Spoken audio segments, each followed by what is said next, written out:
Hi friends, അസ്സലാമു അലൈക്കും. എന്തൊക്കെയുണ്ട് വിശേഷം? എല്ലാവരും സുഖമായിരിക്കുന്നു എന്ന് വിചാരിക്കുന്നു. അപ്പം നമ്മൾ ഇന്ന് മേരക്ക പൊരിയലാണ് കേട്ടോ ചെയ്യാൻ പോകുന്നത്. നേരെ വീഡിയോയിലോട്ട് പോവാം. അപ്പോൾ അതിനു വേണ്ടി ഞാൻ ഒരു 3 മേരക്ക എടുത്തിട്ടുണ്ട്. അത് ചെത്തി കട്ട് ചെയ്ത് ചെറിയ കുക്കറിലിട്ട് അതിൽ 2-3 പച്ചമുളക്, 1/2 ടീസ്പൂൺ പൊടി ഉപ്പ് എല്ലാം ഇട്ട് 1/4 ഗ്ലാസ് വെള്ളം ഒഴിച്ചിട്ട് നമുക്ക് മൂടി വെച്ച് അതൊന്ന് വേവിച്ചെടുക്കാം. 2 വിസിൽ വെച്ചാൽ മതി. ഇത് വെന്തിട്ടുണ്ട് കേട്ടോ, 2 വിസിലടിച്ചാൽ. പിന്നെ കുറച്ച് തേങ്ങ, പച്ചമുളക് 2-3, വെളുത്തുള്ളി, ഇതെല്ലാം കൂടെ ഒന്ന് മിക്സിയിലിട്ട് ചതച്ച് എടുത്തിട്ട് വരാം. ചട്ടി അടുപ്പിൽ വെച്ച് 2 ടീസ്പൂൺ വെളിച്ചെണ്ണ ഒഴിച്ച് 1 ടീസ്പൂൺ കടുകിട്ട് അതിലേക്ക് 1 സവാള അരിഞ്ഞത് ഇട്ട്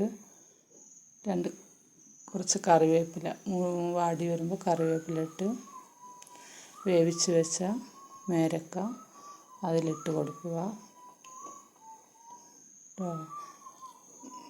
ഇവിടെ മേരക്ക എന്ന് പറയാം, നിങ്ങളെന്താ പറയുകയെന്ന് കമൻറ്റിലിടണേ. അപ്പോൾ ഇത് ഇട്ട് നല്ലവണ്ണം ഇളക്കി ചതച്ച് വെച്ച തേങ്ങ അതിൻ്റെ മേലെ ഇട്ട് ഒരു 3 മിനിറ്റ് നേരം മൂടി വെച്ച് 1/2 ടീസ്പൂൺ വലിയ ജീരകം ഇടണം കേട്ടോ, പൊടിച്ചത്. പിന്നെ ഇതൊന്ന് മൂടി വെക്കാം.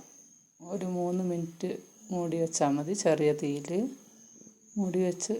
പിന്നെ തുറന്നതിന് ശേഷം നല്ലവണ്ണം ഇളക്കി യോജിപ്പിച്ച് സെർവ് ചെയ്യുക കേട്ടോ.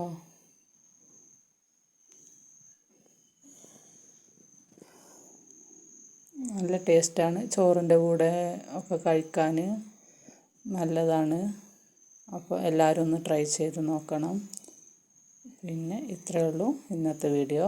നാളെ വീണ്ടും മറ്റൊരു വീഡിയോയുമായി വരുന്നവരെ എല്ലാവർക്കും സുഖമായിരിക്കുക.